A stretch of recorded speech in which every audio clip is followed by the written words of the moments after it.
Today, a rustic and delicious winter vegetable soup. So guys, let's do it. So the first vegetable we need is some celery. You want to dice up your celery, keeping it nice and chunky. So chop your way through it and then chuck the celery into a bowl. Next up, a couple of onions. Chop them in half, remove the skins, and then dice the onion up, keeping that nice and chunky, about the same size as your celery. And then some carrot. So give it a rinse and then chop the carrot up the same size as the rest of the veg. And the last vegetable to get our soup going, we want some leek. So wash your leek thoroughly and then slice you through it. Chuck your leek into the same bowl as the rest of the veg and we can get going with the soup. So pop a nice big saucepan onto the hob, turn the heat to medium, chuck in a good few knobs of butter and then throw in your leek, your carrot, your onion and your celery. Give it a really good stir, coating everything in that lovely butter. And then you want to season with some salt and freshly ground black pepper. And the trick to a really nice, rich, hearty soup is to roast off the veg beautifully before we go in with any liquids. You want to reduce the veg by about half before anything else goes in. So stir away and roast that off for a good 10 minutes or so. And while it's ticking away, the next ingredient, we want some courgette. So chop the ends off the courgette and chop these up nice and chunky. I like to keep them roughly about an inch squared. Stick the courgette in a bowl ready to go, return to the pan, and when the leeks, carrot, onion and celery have cooked down by about half, releasing all the water and really beefing up those flavours, chuck in the courgette, give it a really good stir through, and then we want to prepare some garlic.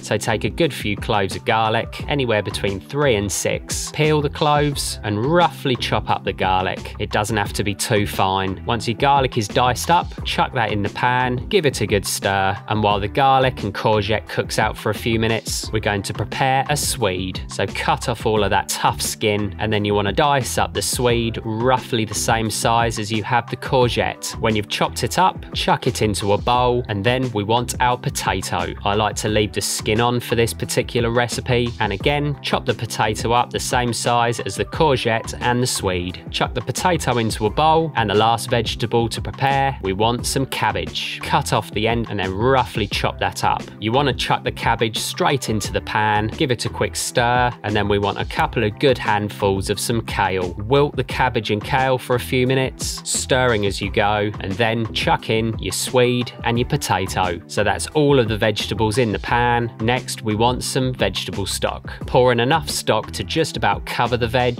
top it up with some water if you need, and then give the stock a quick taste. Make any adjustments with another stock cube or stock pot. Season with salt and pepper, give it a good old stir, and then we want some fresh herbs. So chuck in a nice handful of rosemary and thyme, but you can use any herbs you wish. Submerge the herbs in the stock, pop on a lid, and you want to bring the soup to a boil and then reduce it down to a good simmer. Pop the lid on, leaving a little gap, and then you want to cook this out for about 20 to 25 minutes. And after about 25 minutes, half an hour, you want to just quickly remove the herbs. They've done all they'll need to do. Make sure you remove any little bit of stick or stem. Stir the soup through, pop the lid back on, and you want to cook it out for another 20-25 minutes or so. Give it a little stir every 5 to 10 minutes or so, and after it's been cooking away for 40 minutes, give it one last quick taste, give it one last good old stir, and there we have the most rustic and delicious winter vegetable soup. Serve with some lovely crusty white bread. All that's left to do is to get stuck in. So give it a try, and I'll see you next time.